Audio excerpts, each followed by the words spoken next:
I mean, how do you deal with the blogs? I mean, when I knew that I was going to do this, I of course Googled you, and I turned off my Google alert.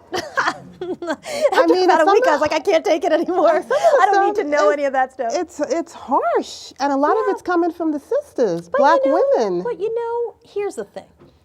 I think once you sort of walk through that, it opens you up to, okay, bring it on. I mean, you can't, as a journalist, say, I want to talk about race and ethnicity. I want to have a blunt conversation. I want to be able to ask people anything, but don't bring me into it. I don't think that's fair. So I've always said, bring me into it. I didn't feel like this book was, I'm going to be really open and honest. I felt this is a continuation of who I've been.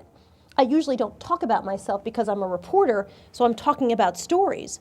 But that is who I am, and I have no problem with that, and I understand. I think people want to challenge me or ask me questions or push back. Great, I push back hard too. I'm happy to push back hard.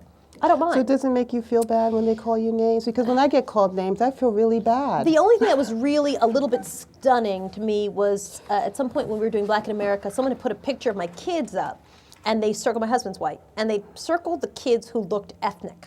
Like, this one's white, this one, and because it was my kids, I felt sort of this ownership of like, oh, I want to protect them from, but then,